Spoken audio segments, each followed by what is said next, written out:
Mesdames, Messieurs, bonsoir. Ce mercredi 7 février 2018, un seul titre à la une du journal.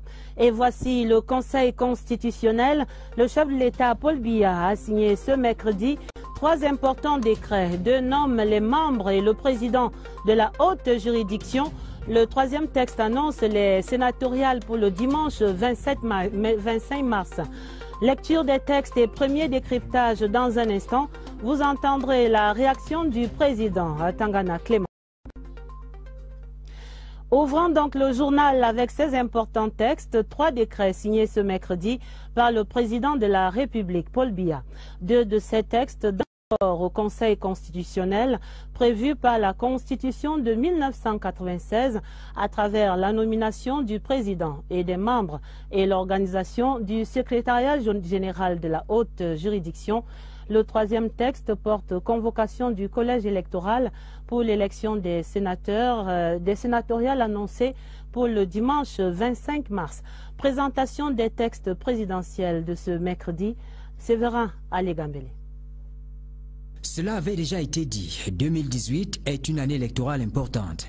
Le président de la République en donne la preuve en signant ce mercredi un décret convoquant le collège électoral en vue de l'élection des sénateurs le dimanche 25 mars prochain.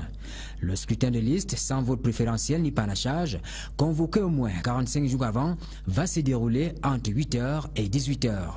La grande annonce vient de l'effectivité du Conseil constitutionnel dont les 11 membres ont été nommés pour un mandat de 6 ans éventuellement renouvelable.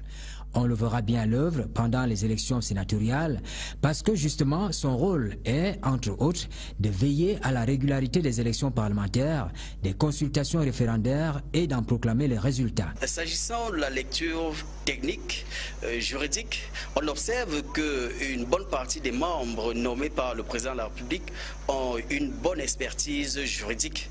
Je prendrai quelques exemples des universitaires qui se retrouvent membres de ce Conseil constitutionnel.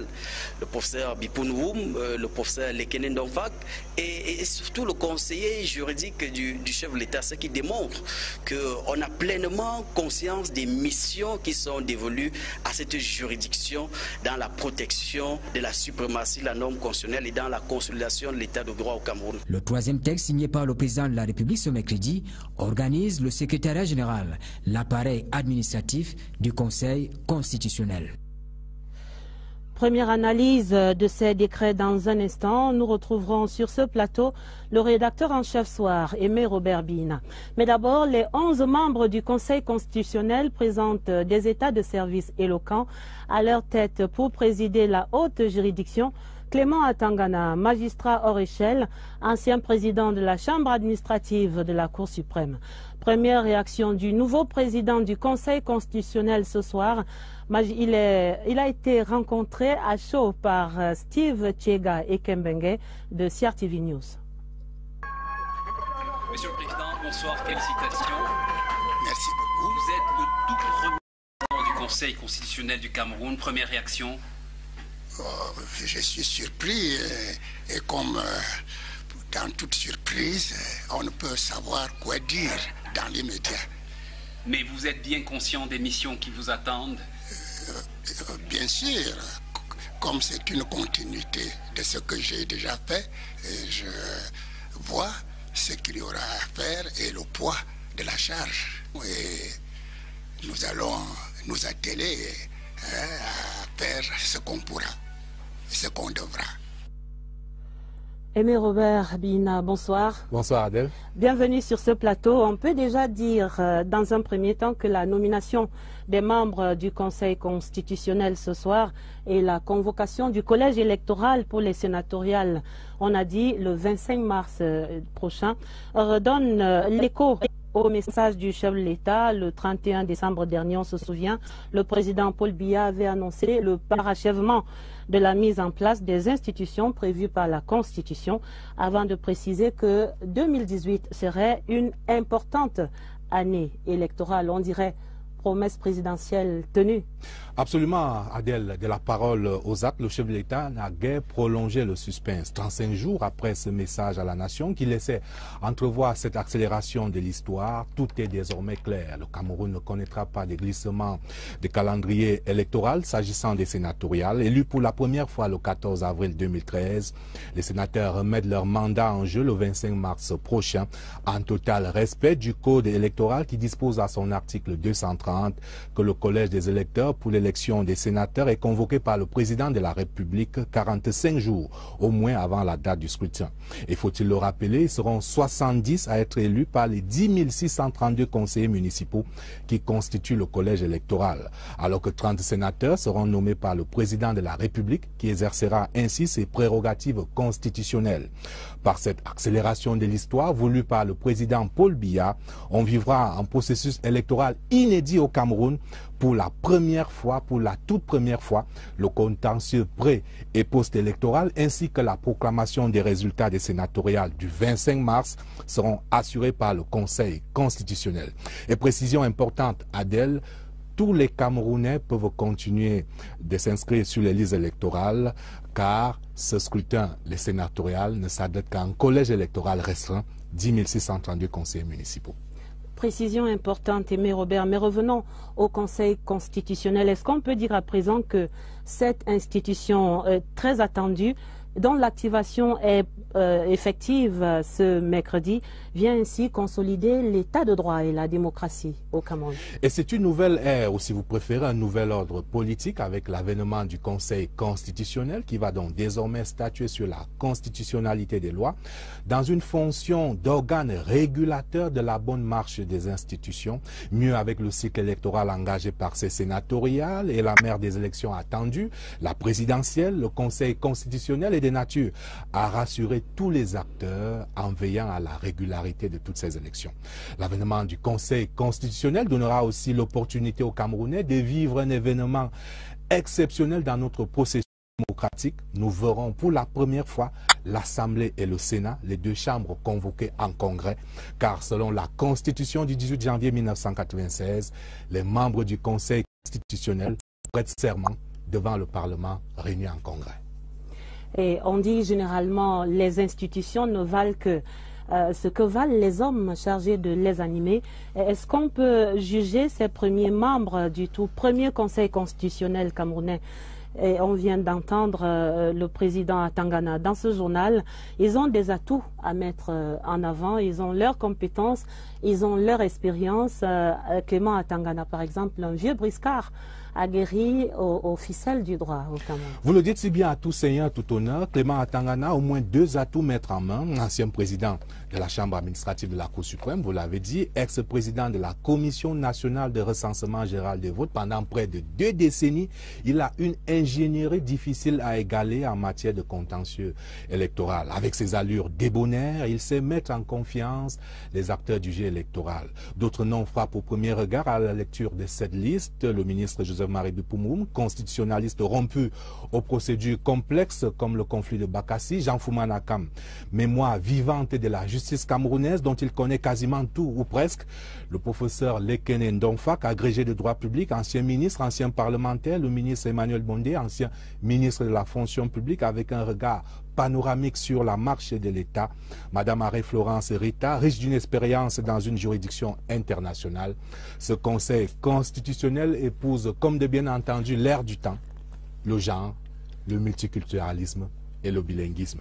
Avec donc ce mandat de 6 ans éventuellement renouvelable, il ne tient qu'à Clément Atangana et aux autres membres d'entrer dans l'histoire comme des pionniers inoubliables. Et ils le sont, des pionniers. Merci Aimé Robert Bina, rédacteur en chef soir ici à la CRTV Télé.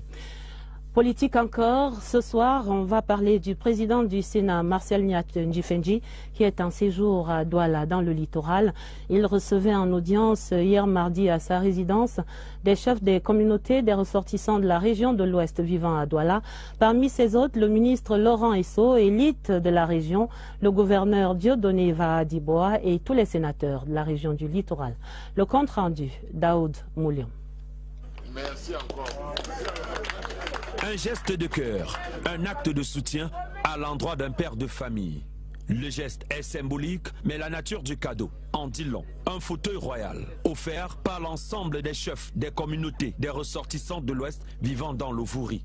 Ils sont derrière le président du Sénat, Marcel Nyat Difendi. Mais surtout, il s'est agi de réitérer leur engagement pour l'accompagnement de la politique du chef de l'État, Paul Biya. Engagement approuvé au cours des futures échéances électorales. Il aura certainement l'occasion de me dire « assois-toi ». Ce conseil soutient les objectifs du chef de l'État qui prône pour le vivre ensemble et de l'unité qui est la pièce fondamentale du développement de notre pays. La résidence du président du Sénat, prise d'assaut au quartier Bonakwama ce mardi, était aussi une opportunité d'adresser des vœux à l'hôte principal en ce début d'année. Pour y participer, le ministre Laurent Esso, le gouverneur Samuel Dieudonné Ivahadibois, le préfet du Vouri, Joseph Bertrand Maché, des élus locaux ainsi que l'ensemble des sénateurs du littoral et autres personnalités. Chez nous, les Bantous, l'allégeance au chef est un devoir. Lui exprimer nos vœux, les meilleurs pour l'année 2018, et lui demander également de penser et de veiller sur nous. La volonté de vivre ensemble des communautés de l'Ouest est réelle à Douala. Leur regard est davantage convergent sur le choix de leurs dirigeants. À l'Assemblée nationale ici à Yaoundé, le président Kavaye Djibril s'entretenait ce mercredi avec le chef de la délégation régionale du Comité international de la Croix-Rouge. Il est en visite de travail au Cameroun. Marcus Broderman a évoqué le bilan et les nouveaux axes de l'action humanitaire de la Croix-Rouge au Cameroun. Clarisse Tank. Marcus Broderman, nouveau responsable Afrique centrale du Comité international de la Croix-Rouge, a été honoré comme il se doit. Son arrivée ici, au cabinet du très honorable président de l'Assemblée nationale. Il a débuté sa carrière au CICR en 1990. Après avoir parcouru plusieurs pays, il est affecté en Tunisie en 2013, d'où il part pour le Cameroun. C'est donc un homme pétri d'expérience sur la question du droit humanitaire qui attaque son mandat au Cameroun. Un registre abondamment feuilleté au cours de cette visite de courtoisie rendue au chef de chambre de l'Assemblée nationale, Kavaye Djibril. L'échange était très ouvert, très agréable, avec évidemment une personnalité notable qui connaît la région du Nord. Et le CICR reste à disposition du peuple du Cameroun pour assister dans nos possibilités, pas seulement dans le domaine de l'assistance aux populations déplacées, aux populations hautes qui accueillent les déplacés, mais aussi dans des programmes assez consistants dans le milieu carcéral où le CICR déploie son expertise internationale en faveur des personnes détenues, surtout les personnes détenues en relation de la situation sécuritaire. Le dernier bilan de l'action du Comité international de la Croix-Rouge au Cameroun fait état d'un appui apporté à 4500 ménages dans les arrondissements de Fotokol, Makari, Kolofata et du Logon Birni. Des médicaments et du matériel vétérinaire ont par ailleurs été mis à la disposition de 9 centres zootechniques à Mora. Également à mettre à l'actif du CIRC, l'accès à l'eau potable, l'amélioration de l'hygiène et de l'assainissement des populations déplacées et des détenus de Marois, Kousséri, Garoua et Bertois. Bref, une action positive et productive appelée à se renforcer. Le RDPC est à pied d'œuvre dans la région de la Damawa. Les 2 responsables des 2 comités de base viennent d'être installés en Ngaoundéré. Des installations conduites par Issa Maroa, le membre titulaire du comité central. Daniel Belinga Engele est en Ngaoundéré.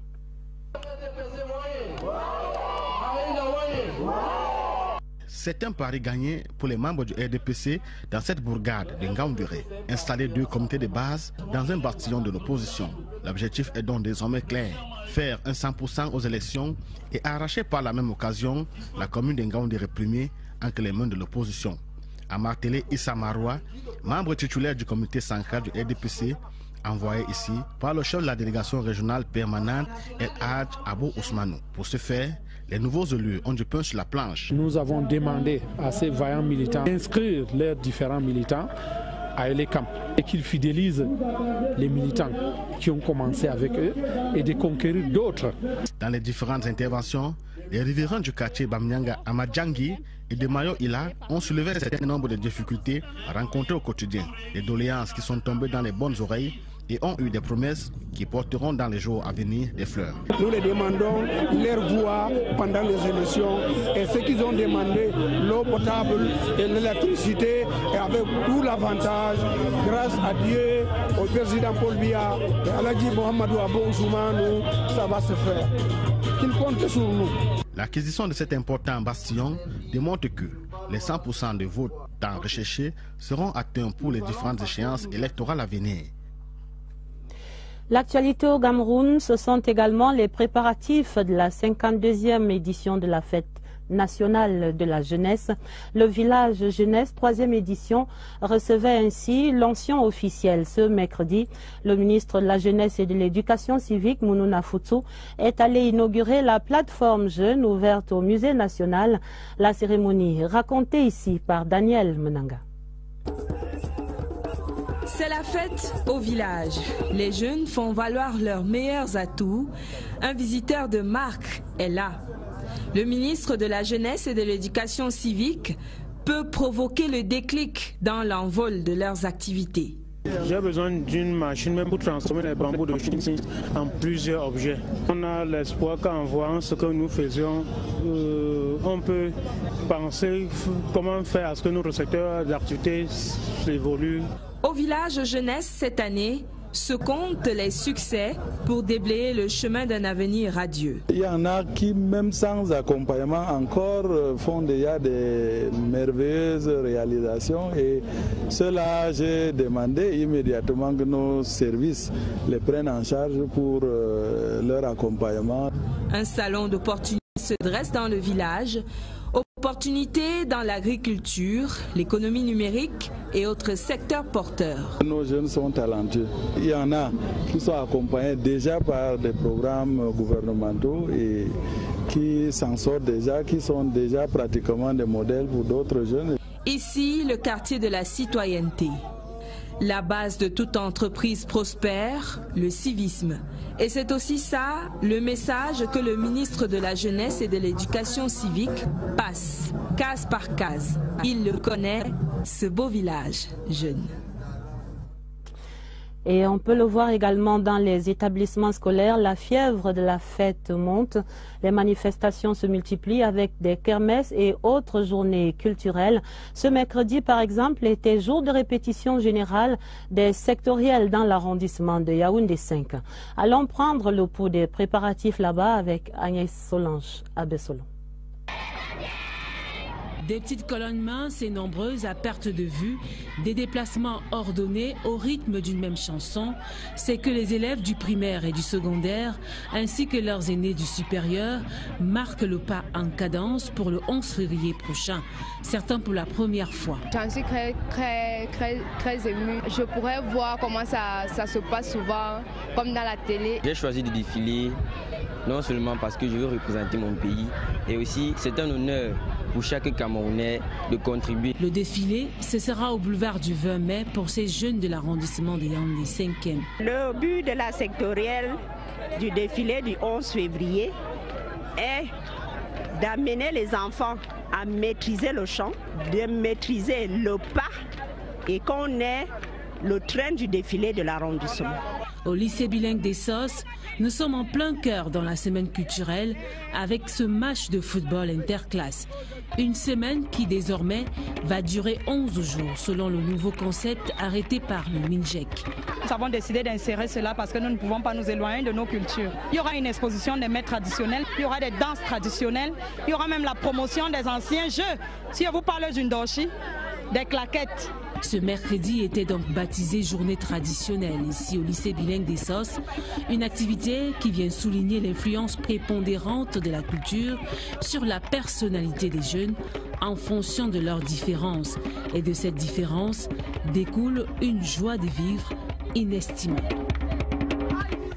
Dans la mouvance de cette fête nationale de la jeunesse, on continue de découvrir des success stories chez les jeunes Camerounais. Voici par exemple la trajectoire très originale de Christian Ziki. À 29 ans, il est peintre et chef d'une entreprise d'art plastique à Ngaoundéré. Alvin Baonga l'a rencontré, son portrait. C'est ici à Ngaoundéré, chef-lieu de la région de la Damawa, que Christian Ziki Chumke a vu le jour il y a 29 ans.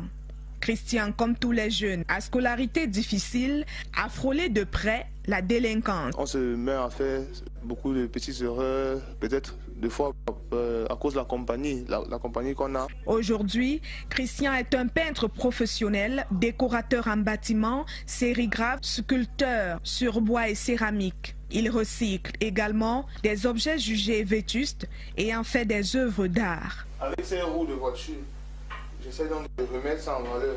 Parce que bon, là maintenant je fabrique des poufs avec des poufs sur lesquels on peut s'asseoir. Et ces poufs jouent en même temps, elles jouent deux rôles. En même temps, un rôle utilitaire, donc on peut s'asseoir dessus. Et on peut aussi conserver, garder les choses à l'intérieur. Dans son appartement qu'il partage avec ses frères cadets, le décor seul parle de l'artiste. Un chef d'entreprise jeune, Christian se permet des pauses détentes avec des amis et le choix du lieu n'est pas toujours anodin, puisque même ici, au bois de Madoc, espace de loisirs et de distraction de la ville de Ngaoundéré, ses œuvres sont visibles. Pour ses amis, Christian est un exemple à suivre. Pour lui, l'aventure vers l'Hexagone n'est pas un rêve, mais un tremplin pour l'atteinte de ses objectifs. Si je pars même, c'est peut-être pour aller me perfectionner et revenir. Comme pour dire que chacun peut se créer son Eldorado. Le jeune Christian a su tenir le bout du pinceau de la réussite. Et d'autres jeunes Camerounais se projettent comme des entrepreneurs agricoles. La National Cocoa Academy de Mengon, dans la région du Sud, livrait ainsi sa toute première cuvée. 400 jeunes issus des 7 régions du pays formés dans les techniques modernes de la cacaoculture. En présidant la cérémonie, le ministre de l'Agriculture, Henri Eyébé Aïssi, et 3 de ses collègues du gouvernement pouvaient déjà rêver d'une production nationale de 600 000 tonnes d'ici à l'année 2020. Le reportage à Mengon, Cyril Kemegne. Les 4 ministres de la République unis autour de la même cause, la remise des attestations à 400 jeunes Camerounais formés par le National Cocoa Academy de Mengon par Moyo Sala.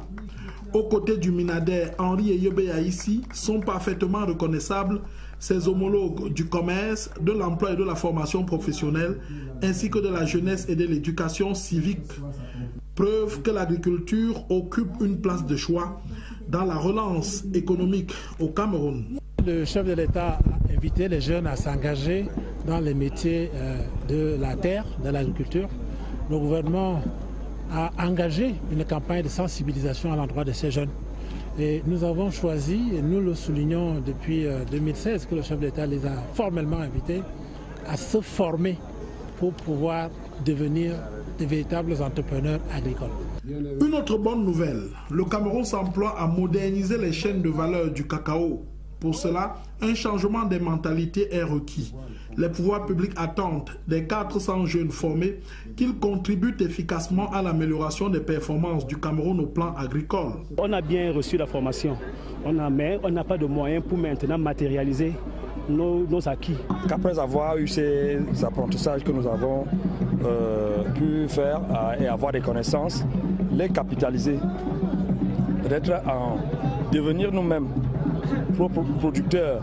Ces jeunes souhaitent cependant que l'État soit la cheville ouvrière de leur insertion socio-économique. Et voici le dossier du 20h30 sur les pistes de la réduction des accidents de la circulation au Cameroun. Le ministre des Transports a entamé l'assainissement du circuit pour l'obtention et la délivrance du permis de conduire, un précieux sésame. Voici donc la réforme tant attendue, mais qu'est-ce qui va changer? Réponse en 12 points dans cette enquête de Marie-Laurence Nke. Pour plus de crédibilité et de sécurité, le ministère des Transports a réformé le circuit d'obtention et de délivrance du permis de conduire. Cette réforme permet de sécuriser l'ensemble du processus d'obtention et de délivrance des documents de transport, intégrant des applications numériques et une technologie d'avant-garde. La première étape de cette réforme, c'est la mise en place d'un système informatique d'interconnexion de toutes les auto-écoles au Cameroun dans une plateforme de contrôle au ministère des Transports.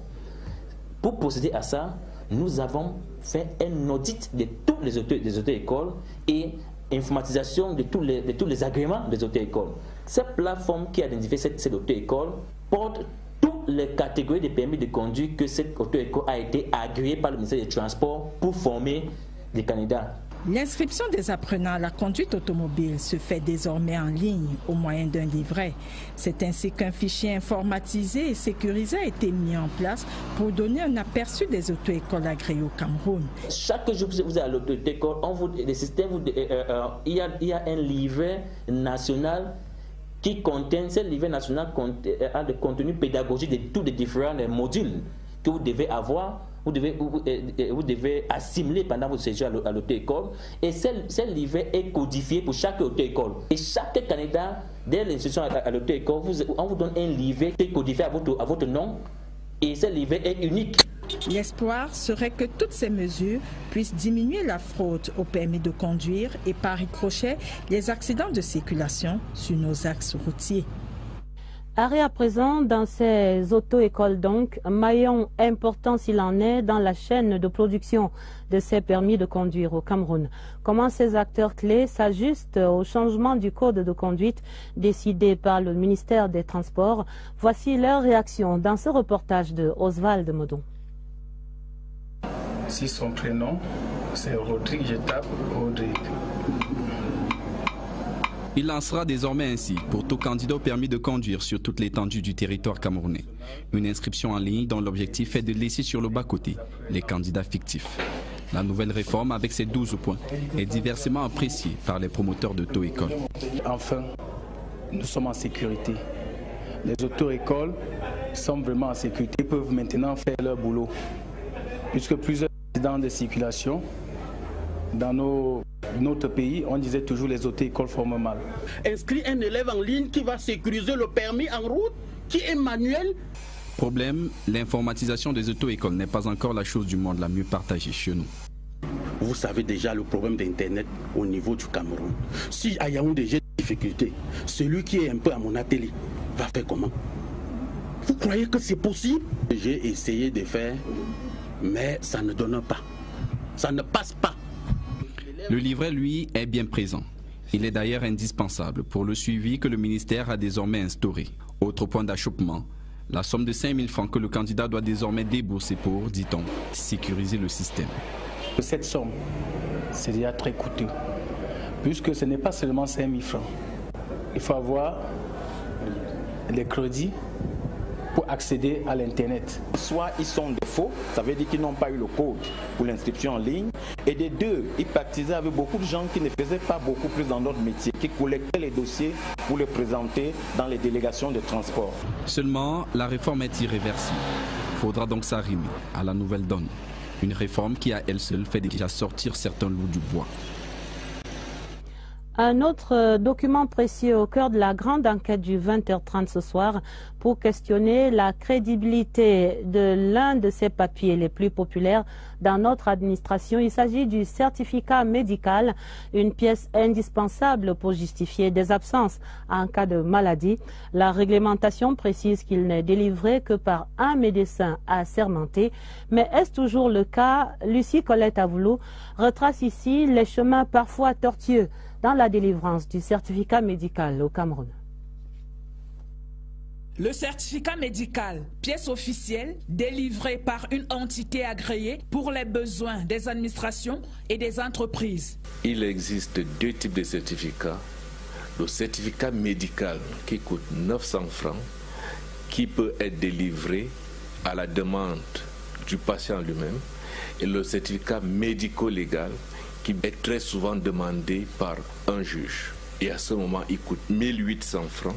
Ce document de grande importance ne s'obtient toujours pas sur des bases professionnelles. Tenez par exemple, un candidat atteint du diabète ne devrait pas être admis à l'école militaire interarmée parce que ne pouvant pas suivre la rude formation réservée aux militaires. J'ai déjà eu à faire plusieurs concours, les NAM par exemple, on demande les certificats médicaux, mais ça mentit, je n'ai jamais été consultée. J'étais dans l'optique d'entrer à la Sûreté nationale en 2001. J'ai juste peut-être donné là et puis on m'a produit un certificat médical sans consultation quoi.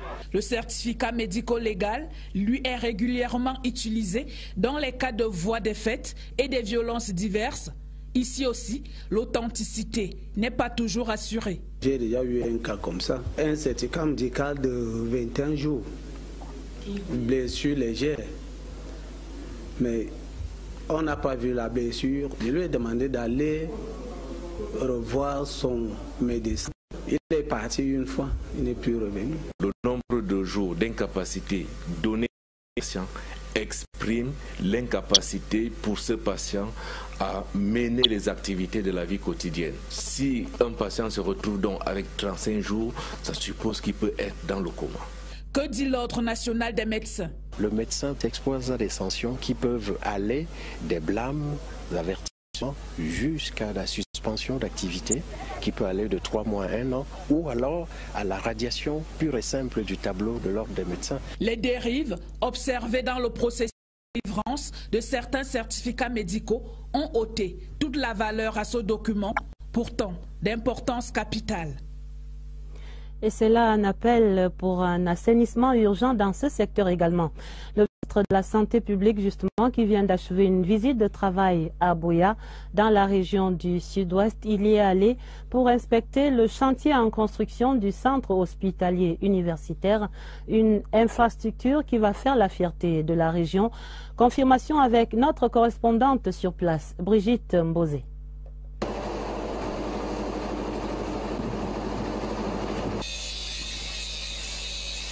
Le travail bat son plein au chantier de construction du centre hospitalier universitaire de Boya.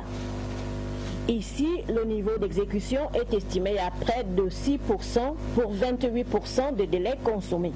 Et c'est dans ce contexte que le ministre de la Santé publique effectue une visite d'inspection du site. J'ai vu un chantier bien organisé, avec une bonne qualité de travail au niveau des coffrages et des coffrages. J'encourage donc l'entreprise déjà à garder, mobiliser cette équipe et que cette équipe puisse faire à ce que d'autres ouvriers viennent. André Mamafouda demande aux populations d'être conscientes de l'importance de cette structure pour toute la communauté et surtout de ne pas servir d'entrave à sa réalisation.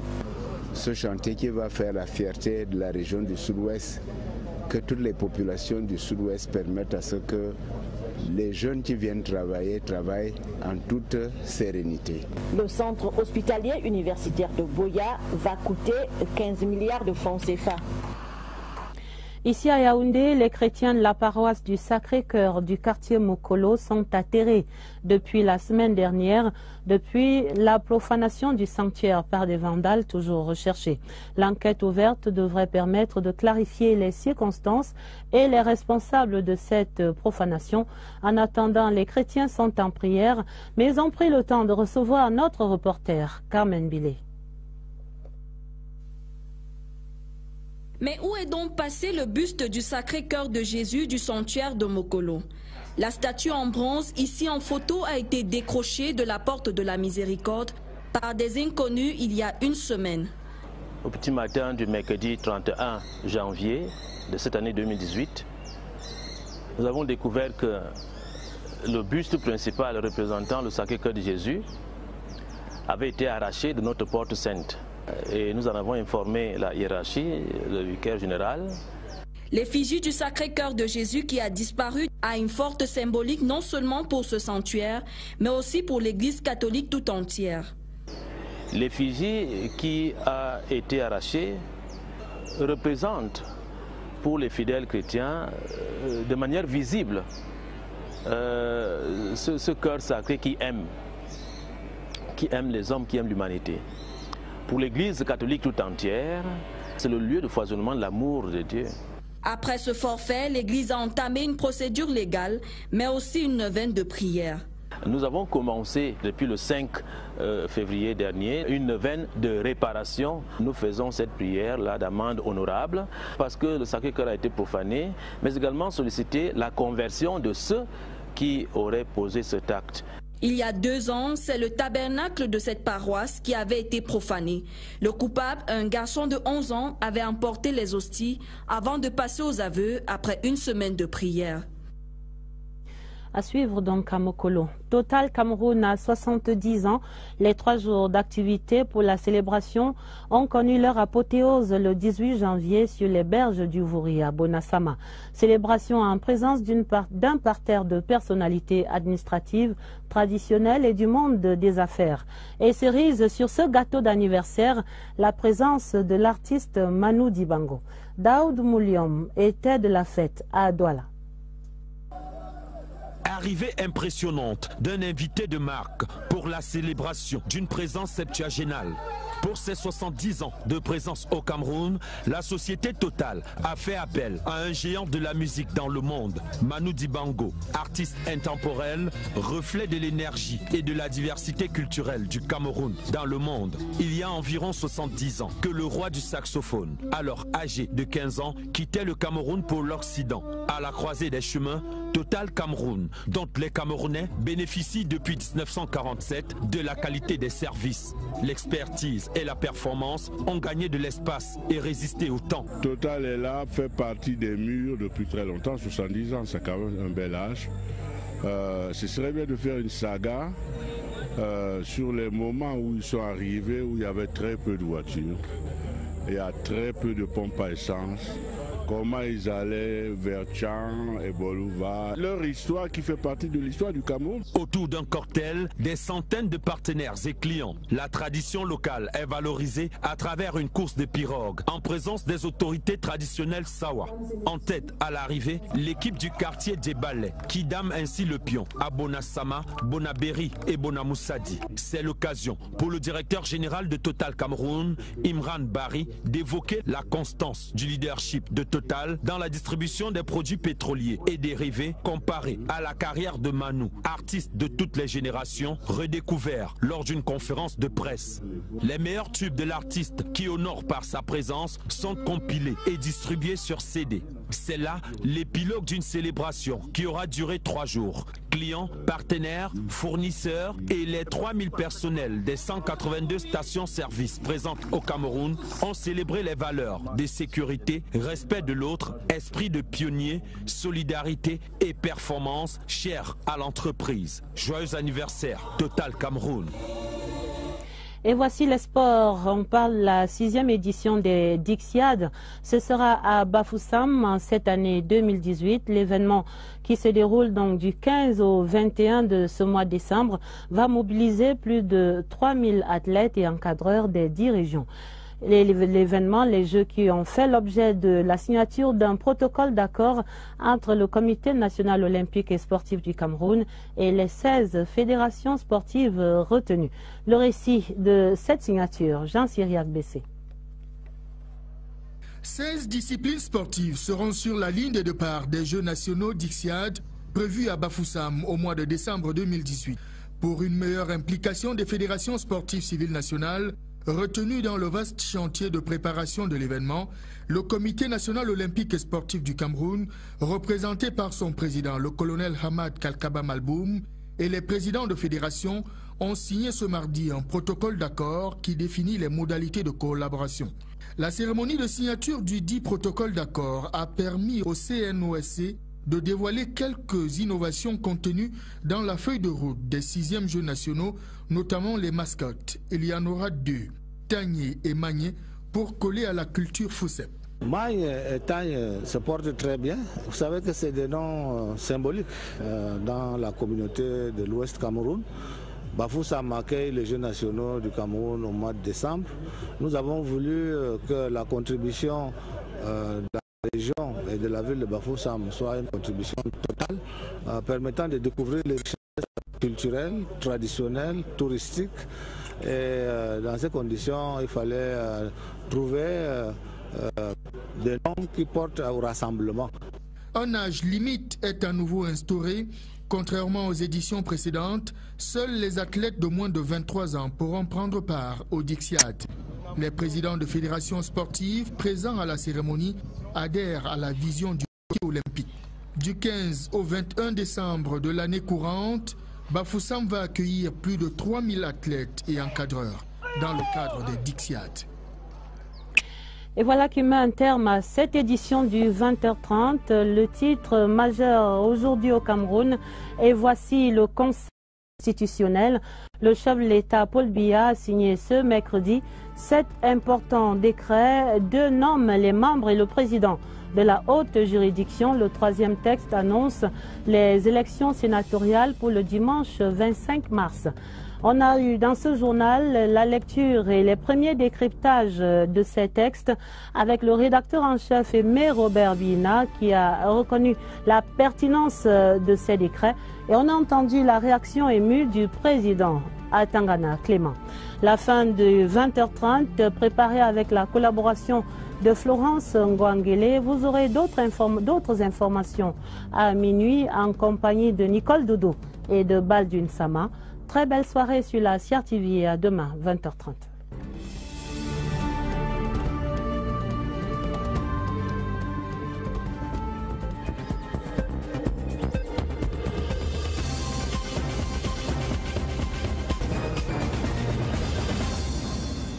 Première cuvée, 400 jeunes issus des 7 régions du pays formés dans les techniques modernes de la cacaoculture. En présidant la cérémonie, le ministre de l'Agriculture, Henri Eyebe Aïssi, et 3 de ses collègues du gouvernement pouvaient déjà rêver d'une production nationale de 600 000 tonnes d'ici à l'année 2020. Le reportage à Mengon, Cyril Kemenye. Les 4 ministres de la République unis autour de la même cause, la remise des attestations à 400 jeunes Camerounais formés par le National Coco Academy de Mengon par Moyo Sala. Aux côtés du Minader Henri Eyebe Aïssi sont parfaitement reconnaissables ses homologues du commerce, de l'emploi et de la formation professionnelle, ainsi que de la jeunesse et de l'éducation civique. Preuve que l'agriculture occupe une place de choix dans la relance économique au Cameroun. Le chef de l'État a invité les jeunes à s'engager dans les métiers de la terre, de l'agriculture. Le gouvernement a engagé une campagne de sensibilisation à l'endroit de ces jeunes. Et nous avons choisi, et nous le soulignons depuis 2016, que le chef de l'État les a formellement invités à se former pour pouvoir devenir de véritables entrepreneurs agricoles. Une autre bonne nouvelle, le Cameroun s'emploie à moderniser les chaînes de valeur du cacao. Pour cela, un changement des mentalités est requis. Les pouvoirs publics attendent des 400 jeunes formés qu'ils contribuent efficacement à l'amélioration des performances du Cameroun au plan agricole. On a bien reçu la formation, mais on n'a pas de moyens pour maintenant matérialiser nos acquis. Qu'après avoir eu ces apprentissages que nous avons pu faire et avoir des connaissances, les capitaliser, peut-être en devenir nous-mêmes propres producteurs. Ces jeunes souhaitent cependant que l'État soit la cheville ouvrière de leur insertion socio-économique. Et voici le dossier du 20h30 sur les pistes de la réduction des accidents de la circulation au Cameroun. Le ministre des Transports a entamé l'assainissement du circuit pour l'obtention et la délivrance du permis de conduire, un précieux sésame. Voici donc la réforme tant attendue, mais qu'est-ce qui va changer? Réponse en 12 points dans cette enquête de Marie-Laurence Nké. Pour plus de crédibilité et de sécurité, le ministère des Transports a réformé le circuit d'obtention et de délivrance du permis de conduire. Cette réforme permet de sécuriser l'ensemble du processus d'obtention et de délivrance des documents de transport, intégrant des applications numériques et une technologie d'avant-garde. La première étape de cette réforme, c'est la mise en place d'un système informatique d'interconnexion de toutes les auto-écoles au Cameroun dans une plateforme de contrôle au ministère des Transports. Pour procéder à ça, nous avons fait un audit de toutes les auto-écoles et informatisation de tous les agréments des auto-écoles. Cette plateforme qui a identifié cette auto-école porte toutes les catégories de permis de conduire que cette auto-école a été agréée par le ministère des Transports pour former des candidats. L'inscription des apprenants à la conduite automobile se fait désormais en ligne au moyen d'un livret. C'est ainsi qu'un fichier informatisé et sécurisé a été mis en place pour donner un aperçu des auto-écoles agréées au Cameroun. Chaque jour que vous êtes à l'auto-école, il y a un livret national qui contient, ce livret national a le contenu pédagogique de tous les différents modules que vous devez avoir. Vous devez assimiler pendant votre séjour à l'auto-école. Et ce livret est codifié pour chaque auto-école. Et chaque candidat, dès l'inscription à l'auto-école, on vous donne un livret qui est codifié à votre nom. Et ce livret est unique. L'espoir serait que toutes ces mesures puissent diminuer la fraude au permis de conduire et par ricochet les accidents de circulation sur nos axes routiers. Arrêt à présent dans ces auto-écoles donc, maillon important s'il en est dans la chaîne de production de ces permis de conduire au Cameroun. Comment ces acteurs clés s'ajustent au changement du code de conduite décidé par le ministère des Transports? Voici leur réaction dans ce reportage de Oswald Modon. Si son prénom, c'est Rodrigue, je tape Rodrigue. Il lancera désormais ainsi pour tout candidat au permis de conduire sur toute l'étendue du territoire camerounais. Une inscription en ligne dont l'objectif est de laisser sur le bas-côté les candidats fictifs. La nouvelle réforme, avec ses 12 points, est diversement appréciée par les promoteurs d'auto-écoles. Enfin, nous sommes en sécurité. Les auto-écoles sont vraiment en sécurité, ils peuvent maintenant faire leur boulot. Puisque plusieurs accidents de circulation dans notre pays, on disait toujours les auto-écoles forment mal. Inscrit un élève en ligne qui va sécuriser le permis en route, qui est manuel. Problème, l'informatisation des auto-écoles n'est pas encore la chose du monde la mieux partagée chez nous. Vous savez déjà le problème d'Internet au niveau du Cameroun. Si à Yaoundé j'ai des difficultés, celui qui est un peu à mon atelier va faire comment?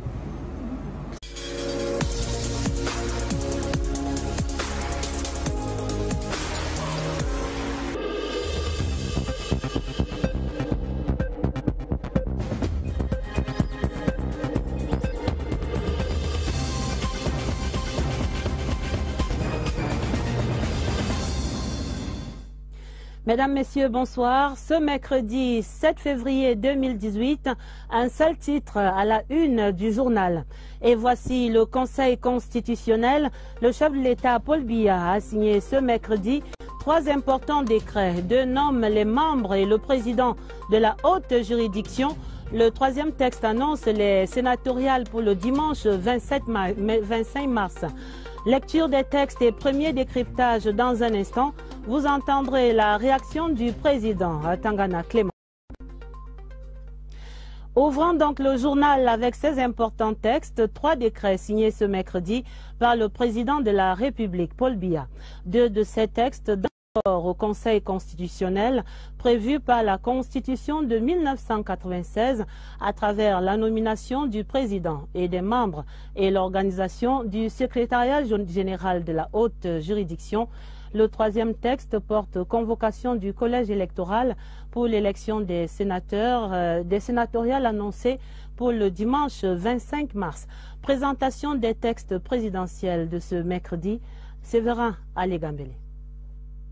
Cela avait déjà été dit. 2018 est une année électorale importante. Le président de la République en donne la preuve en signant ce mercredi un décret convoquant le collège électoral en vue de l'élection des sénateurs le dimanche 25 mars prochain. Le scrutin de liste sans vote préférentiel ni panachage, convoqué au moins 45 jours avant, va se dérouler entre 8h et 18h. La grande annonce vient de l'effectivité du Conseil constitutionnel dont les 11 membres ont été nommés pour un mandat de 6 ans éventuellement renouvelable. On le verra bien à l'œuvre pendant les élections sénatoriales parce que justement son rôle est, entre autres, de veiller à la régularité des élections parlementaires, des consultations référendaires et d'en proclamer les résultats. S'agissant de la lecture technique, juridique, on observe qu'une bonne partie des membres nommés par le président de la République ont une bonne expertise juridique. Je prendrai quelques exemples des universitaires qui se retrouvent membres de ce Conseil constitutionnel constitutionnel, le professeur Bipoun Woum, le professeur Lekenen Donfak et surtout le conseiller juridique du chef de l'État, ce qui démontre qu'on a pleinement conscience des missions qui sont dévolues à cette juridiction dans la protection de la suprématie de la norme constitutionnelle et dans la consolidation de l'état de droit au Cameroun. Le troisième texte signé par le président de la République ce mercredi organise le secrétariat général, l'appareil administratif du Conseil constitutionnel. Première analyse de ces décrets dans un instant. Nous retrouverons sur ce plateau le rédacteur en chef soir, Aimé Robert Bina.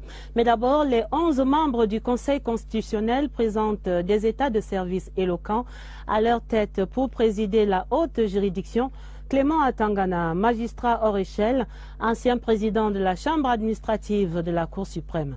Première réaction du nouveau président du Conseil constitutionnel ce soir. Il a été rencontré à chaud par Steve Tchega et Kembenge de CRTV News. Monsieur le Président, bonsoir, félicitations.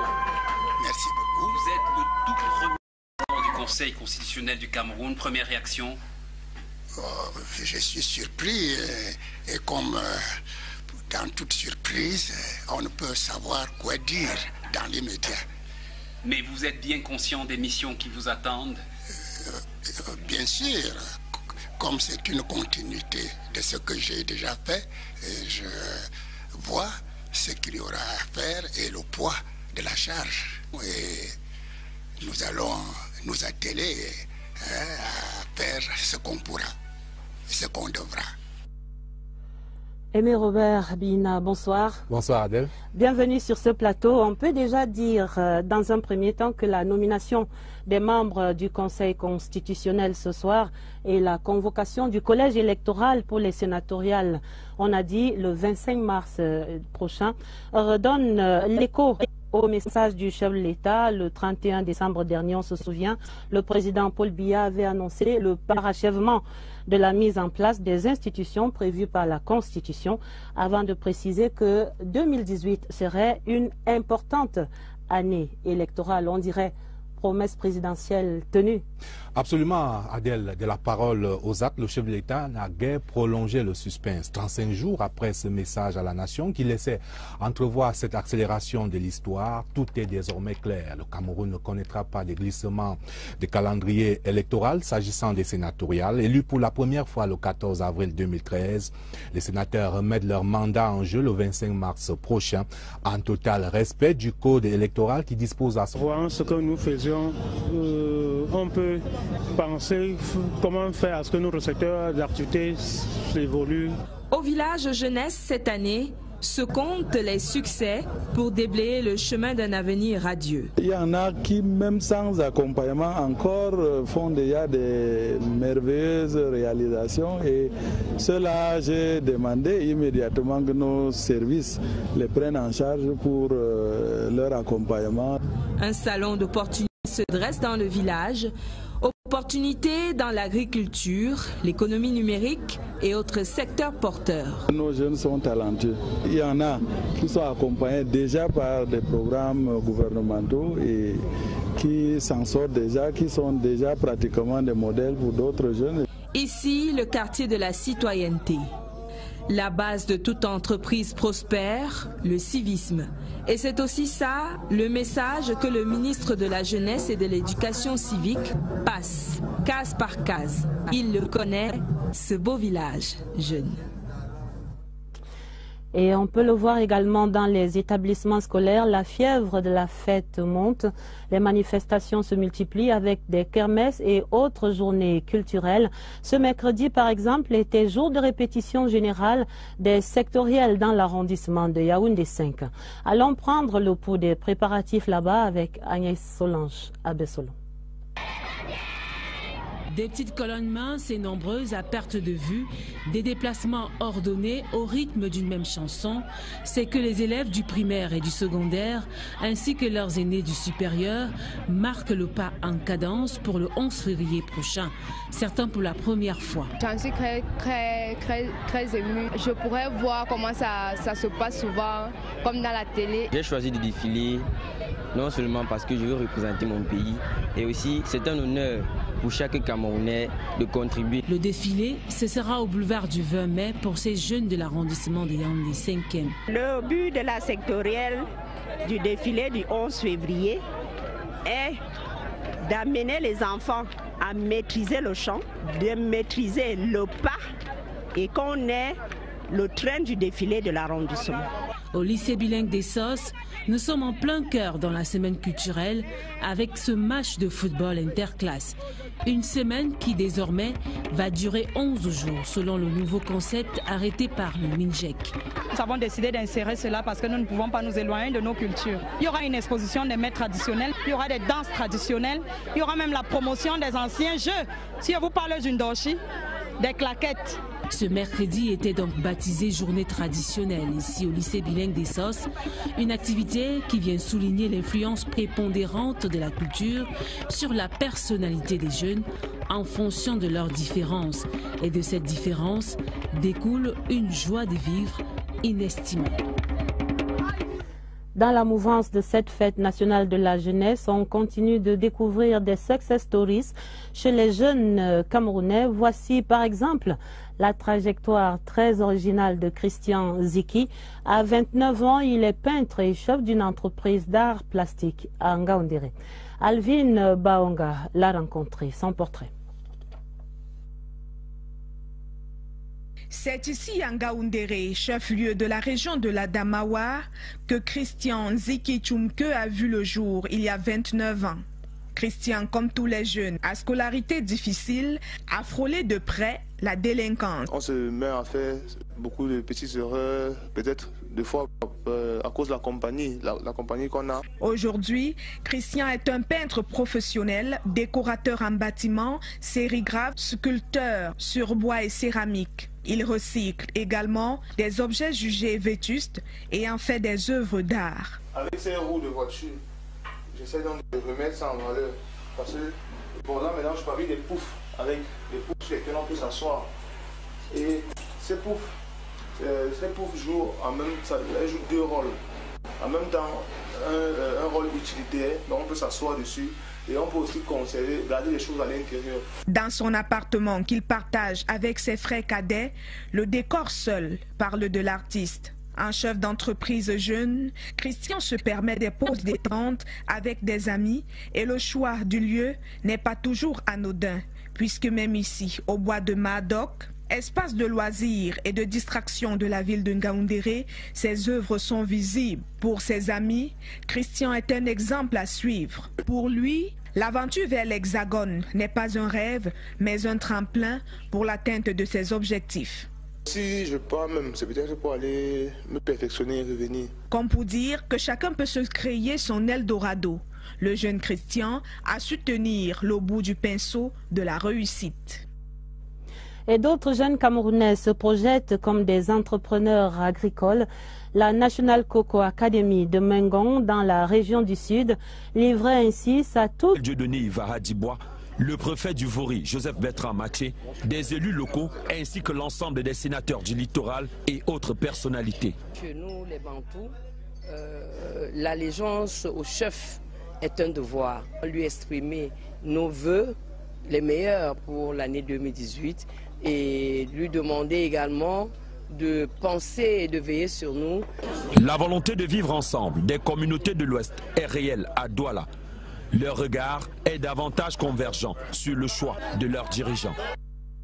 À l'Assemblée nationale ici à Yaoundé, le président Kavaïegui Djibril s'entretenait ce mercredi avec le chef de la délégation régionale du Comité international de la Croix-Rouge. Il est en visite de travail au Cameroun. Marcus Broderman a évoqué le bilan et les nouveaux axes de l'action humanitaire de la Croix-Rouge au Cameroun. Clarisse Tank. Marcus Bruderman, nouveau responsable Afrique centrale du Comité international de la Croix-Rouge, a été honoré comme il se doit. Son arrivée ici, au cabinet du très honorable président de l'Assemblée nationale. Il a débuté sa carrière au CICR en 1990. Après avoir parcouru plusieurs pays, il est affecté en Tunisie en 2013, d'où il part pour le Cameroun. C'est donc un homme pétri d'expérience sur la question du droit humanitaire qui attaque son mandat au Cameroun. Un registre abondamment feuilleté démontré au cours de cette visite de courtoisie rendue au chef de chambre de l'Assemblée nationale, Kavaïegué Djibril. L'échange était très ouvert, très agréable, avec évidemment une personnalité notable qui connaît la région du Nord et le CICR reste à disposition du peuple du Cameroun pour assister dans nos possibilités, pas seulement dans le domaine de l'assistance aux populations déplacées ou de populations hautes qui accueillent les déplacés, mais aussi dans des programmes assez consistants dans le milieu carcéral où le CICR déploie son expertise internationale en faveur des personnes détenues, surtout les personnes détenues en relation de la situation sécuritaire. Le dernier bilan de l'action du Comité international de la Croix-Rouge au Cameroun fait état d'un appui apporté à 4500 ménages dans les arrondissements de Fotokol, Makari, Kolofata et du Logon Birni. Des médicaments et du matériel vétérinaire ont par ailleurs été mis à la disposition de 9 centres zootechniques à Mora. Également à mettre à l'actif du CIRC, l'accès à l'eau potable, l'amélioration de l'hygiène et de l'assainissement des populations déplacées et des détenus de Marois, Kousséri, Garoua et Bertois. Bref, une action positive et productive appelée à se renforcer. Le RDPC est à pied d'œuvre dans la région de la Damawa. Les 2 responsables des 2 comités de base viennent d'être installés en Ngaoundéré. Des installations conduites par Issa Maroa, le membre titulaire du comité central. Daniel Belinga Engele est en Ngaoundéré.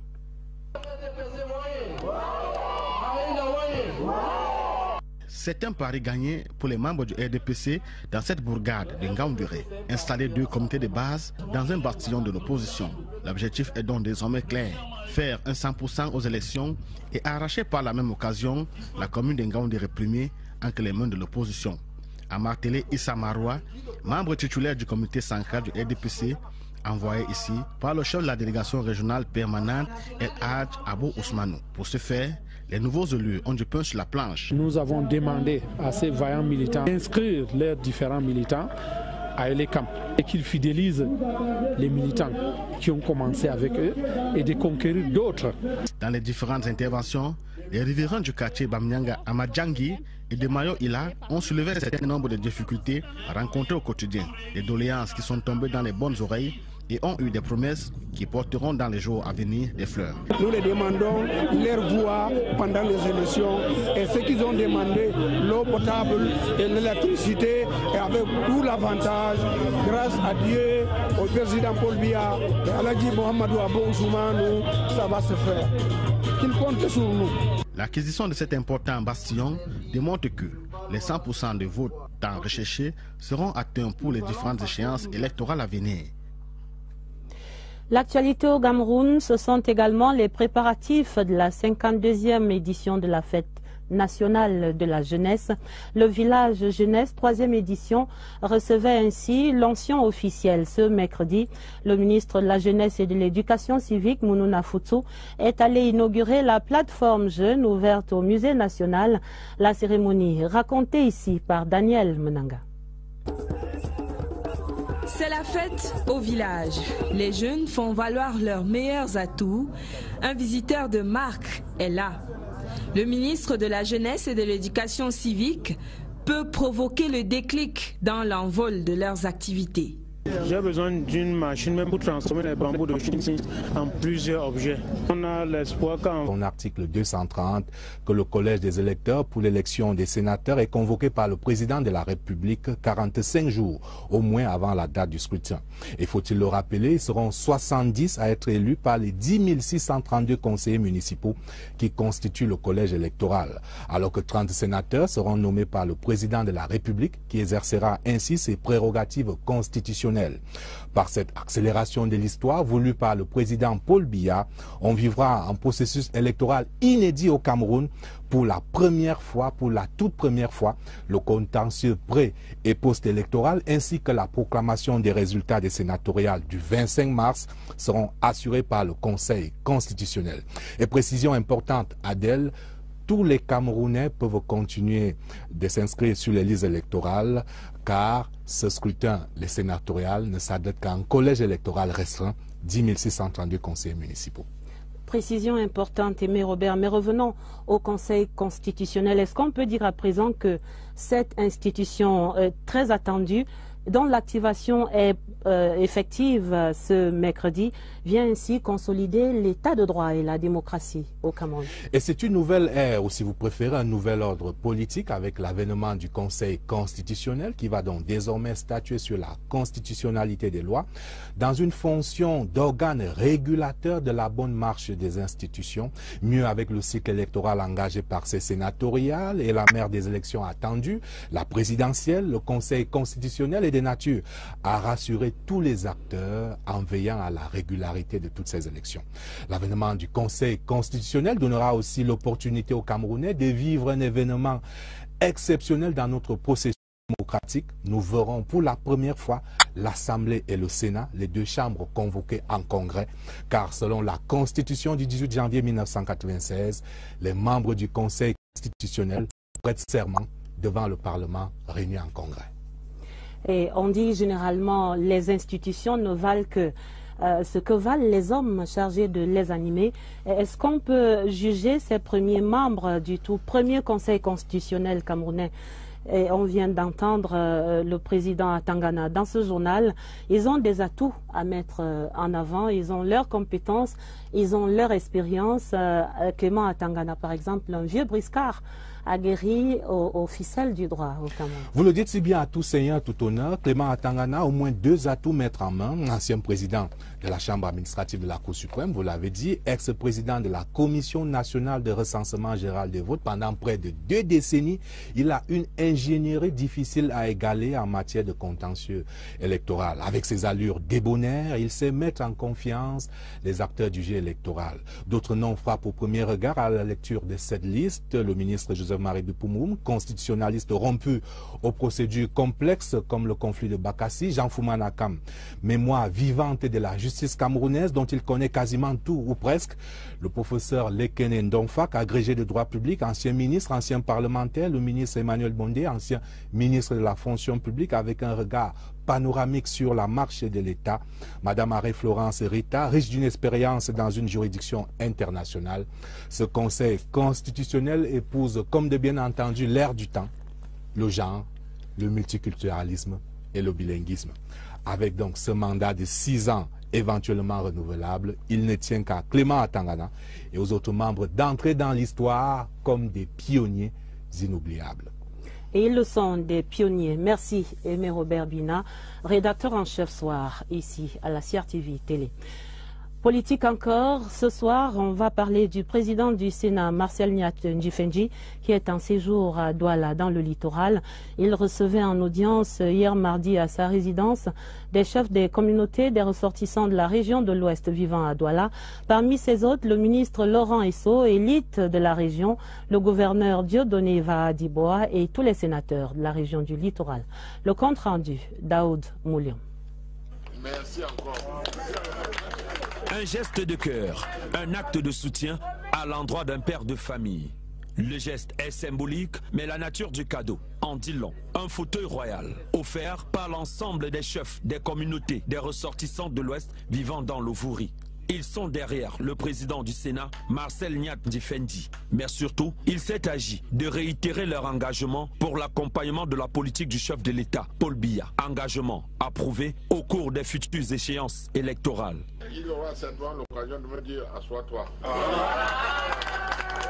Ce conseil soutient les objectifs du chef de l'État qui prône pour le vivre ensemble et de l'unité qui est la pièce fondamentale du développement de notre pays. La résidence du président du Sénat, prise d'assaut au quartier Bonakwama ce mardi, était aussi une opportunité d'adresser des vœux à l'hôte principal en ce début d'année. Pour y participer, le ministre Laurent Esso, le gouverneur Samuel